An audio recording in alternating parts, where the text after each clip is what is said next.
good morning or good day, and welcome to May the 2nd and today's episode of Enough for a Day. I'm so glad that you've joined me. We are continuing forward in Psalm 77, so grab your Bible or open your app or just listen for a little while. And we're picking it up today really at the happy part of this psalm. We've come through the low part where the psalmist is really perplexed about the nature of God. Is he forgetting us? Has he cast us off? Is his mercy done? Is he angry forever? All of these doubtful questions. And yet we've tracked the remembrance of the psalmist. He remembers the work of God. He remembers his song in the night. Then he remembers the work of God. And then he remembers the work of God leading to the wonders of God. And then he says, wow, I'm going to meditate on this work, and I'm going to talk of this work. That's verse 12. And then he remembers God in the sanctuary, in the presence of God, with the people of God, with the worship of God. And he says, who is as great? No one, nothing is so great as our God. And then yesterday, verse 14, and I love this, and we're just going to be here for a few moments today, and I need to be brief today. Thou art the God that doest wonders. What does that mean? It means, even though you're singing in the night, even though your experience might raise doubts and questions about who he is, you can trust, you can rest in the fact, especially when you think about his works, that he is the God that does things that are wonderful.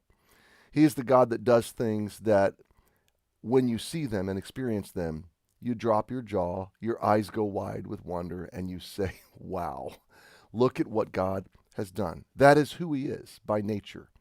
So, my friend, if you're in the dark, if you're in a difficult time, if you're in a moment of wondering who God is, or Satan is questioning who God is in your heart because of hardship, because you're not looking at something wonderful right now, you wait, you trust, you know the God who does wonderful things.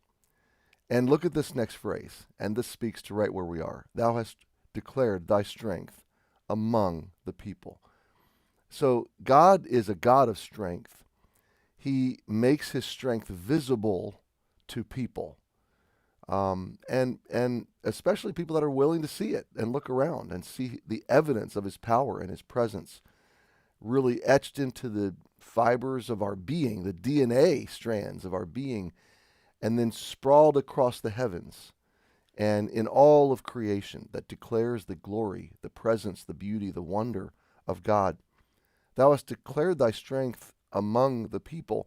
This is not only that it is visible, this is also that it is experiential, that it is accessible.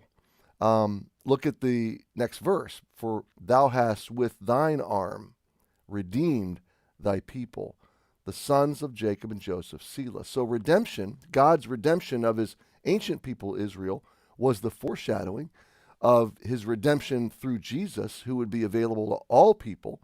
And so the first position in this verse about the people is all people. Your strength is visible, evidential, experiential, available to all people because of the redemption that you have provided by your own arm through and for the sons of Jacob and Joseph, or Israel, God's people, the nation of Israel. So the work that he's done really essentially through Jesus is the essence here.